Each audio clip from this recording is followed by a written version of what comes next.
Hello सोना मैंने हरे कृष्ण आपने गेस कर कहीपर कि मुझे जाइए गोटे बहुत ही भल जगह सब लोग जावाक से चाहती तो आप मैंने कहतु ये जगटा देखिए कौ जगह को मुझे जाऊँगी आप गेस कर कहतु समस्त इच्छा प्रति मास थर लगे बात दिन मुझे जावाक देखिए एवं आपण जापे मुझे आसी मुझे बर्तमान महाप्रभु दर्शन करके देखिए सांग मैंने काली हूँ स्नान पूर्णिमा एत गहली बारिकेट कौटू स्टार्ट हो देखो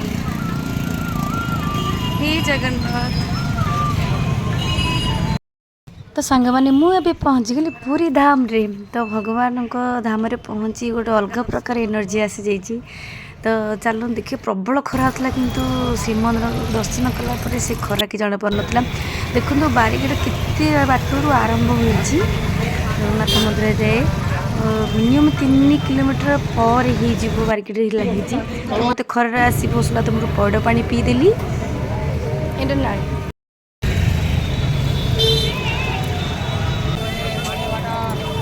देखते गोटे रथ कम चली तो आसंता काली स्नान पूर्णिमा तो महाप्रभु स्नान कर जर पड़े ये देखु रथ कम चली रथ कम सब जो कारुकार्य रथ सब से सब ये कर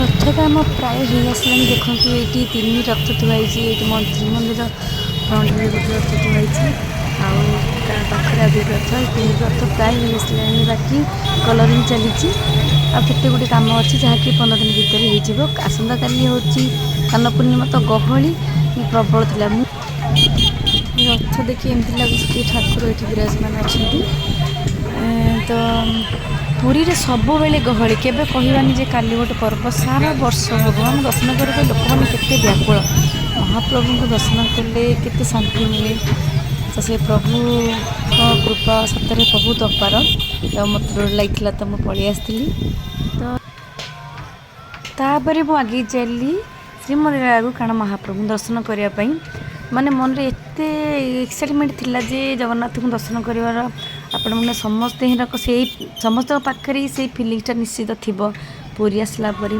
जगन्नाथ दर्शन करिवार तो मुझे मंदिर आसी पहुँचली देखली जे दर्शन बंद अच्छी गतकाली राति आज 3टा पर्यंत बंद थिला तो यहाँ मुझे बिल्कुल जान नी तो आसला मत शक लगे जे किंतु कहली जे 3टा पर दर्शन करहेब तो मुझे आसिक 11 आसिक आग बाहर किसी समय बुलिली बाटर जाकि लाइन छिड़ा पड़ा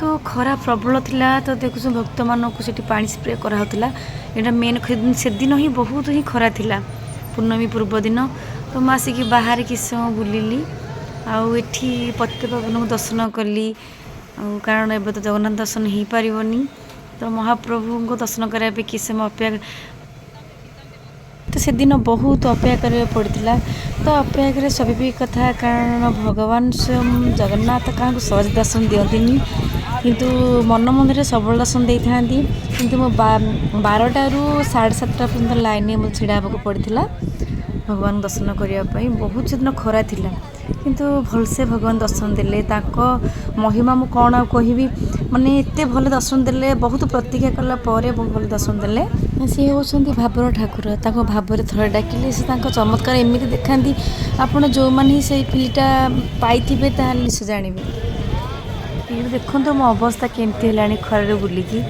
आठी बाहर किसी समय बुलिली आसंता काली जेहेतु स्नान पूर्णिमा थिला तो मंदिर भितर सब नीतिकांत सब चलता से दर्शन बंद थिला तो पुलिस प्रोटेक्शन सिक्यूरीटी बहुत टाइट करते से समय भितर मुझे बाहर किसी सिंदूर किणली आप जिते भी आसले पूरी सिंदूर नियंतु तो मुझे किଣା किणी कली दर्शन कली दर्शन फेरला राति 8टा हो गलानी राति है आप किसी आप बिलीव करेंगे भितर एत गहली थिला ମୁଁ ଭାବିଥିଲି ନାଇଁ ପ୍ରଭୁ ଦର୍ଶନ ବୋଧେ ଦେବେନି ଏତେ ଗହଳି, କିନ୍ତୁ ପ୍ରଭୁଙ୍କର ଏମିତି ଗୋଟେ ଚମତ୍କାର ହେଲା ଯେ ମୁଁ ଦର୍ଶନ ଭଲସେ କଲି। ଆଉ ଭାରି ଖୁସି ଲାଗିଲା, ଆଉ କଷ୍ଟ ଜଣା ପଡ଼ିଲାନି। ଦିନ ଯାକରେ ଯେଉଁ ଅପେକ୍ଷା କରିଥିଲି ଠାକୁରଙ୍କୁ ଦର୍ଶନ କରିବା ପାଇଁ, ସେଇଟା ଆଉ କଷ୍ଟ ଲାଗିଲାନି। ତ ଭଲ ଦର୍ଶନ ହେଇଗଲା। ତାପରେ ମୁଁ ରାତି ଯେହେତୁ ଅଧିକ ହେଇଥିଲା ଆଉ ଗାଁକୁ ରିଟର୍ଣ୍ଣ କରିପାରିଲିନି, ତ ଗୋଟେ ଭାଇ ଭାଉଜ ଥିଲେ ତାଙ୍କ ପାଖରେ ରହିଲି।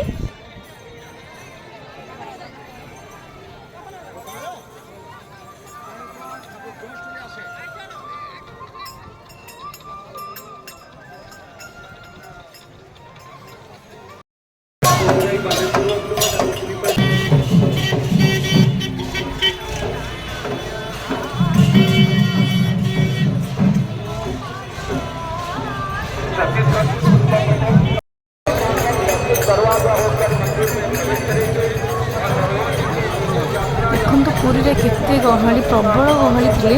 ସବୁବେଳେ ଏମିତି ଗହଳି ଲାଗିଥାଏ ପୁରୀ ବଡ଼ଦାଣ୍ଡରେ। ତ ମୁଁ ଚାଲି ଚାଲି ଏତେ ଟ୍ରାଫିକ୍ ଯାଇ ଗଲି, ସବୁ ଦୋକାନ ବଜାର କିଛି କିଣିଲି ବୁଲାବୁଲି କରି। ତାପରେ ମୁଁ ସେ ଟ୍ରାଫିକ୍ଟି ଭାଇ ମୋତେ ଭେଟ ହେଲା, ତାପରେ ତା ସାଙ୍ଗରେ ବସିକି ମୁଁ ଗଲି। ଆଉ ବାଟରେ ମୁଁ ଆସିଲା ବେଳେ ବାଟ ମଙ୍ଗଳା ଦର୍ଶନ କରିନଥିଲି ମାଆଙ୍କୁ। ତ ଗଲାବେଳେ ଆମେ ଫେରିଲା ବେଳେ ଘରକୁ ବାଟରେ ଭାଇ ମୋତେ ବାଟ ମଙ୍ଗଳା ଦର୍ଶନ କରେଇଦେଲା। ତ ମାଆଙ୍କୁ ଭଲରେ ଦର୍ଶନ କଲି।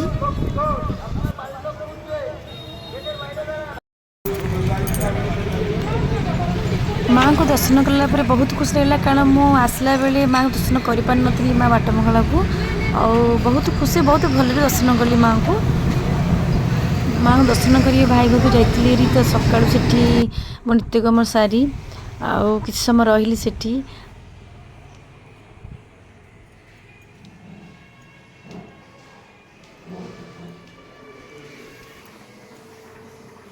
ସକାଳୁ ଆମେ ସବୁ ମିଶି ଟିକେ ଚା ପିଇଥିଲୁ, ତ ମୁଁ ଚା ଟିକେ କରିଥିଲି।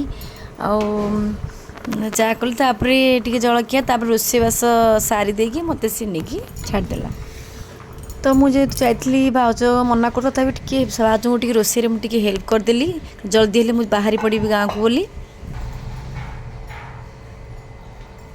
ରୋଷେଇ ସାରିବା ପରେ ଆମେ ସମସ୍ତେ ମିଶିକରି ଖାଇଥିଲୁ, ଭାରି ଭଲ ଲାଗିଲା। ସମସ୍ତେ ମିଶିକି ଖାଇଲୁ, ମଜା କଲୁ। ତ ଖାଇବା ପରେ ଆଉ ଆମକୁ ଭାଉଜଙ୍କୁ କଲେଜ ଛାଡ଼ିବାର ଥିଲା, ତାପରେ ଭାଇ ମୋତେ ନେଇକି ଛାଡ଼ିବାର ଥିଲା ଗାଡ଼ିରେ। ତ ଆମେ ଜଲ୍ଦି ଜଲ୍ଦି ଖାଇବା ସାରି ପୁଣି ବାହାରିଲୁ। ଗାଁକୁ ଆସିବା ବେଳେ ମୁଁ କିଛି ଫଳ କିଣିକି ଆଣିଥିଲି, ଆଉ ପିଲାଙ୍କ ପାଇଁ କିଛି ବିସ୍କିଟ୍, ଚକୋଲେଟ୍ ଆମ ଭାଉଜ ସବୁ କିଣିକି ଦେଇଥିଲେ।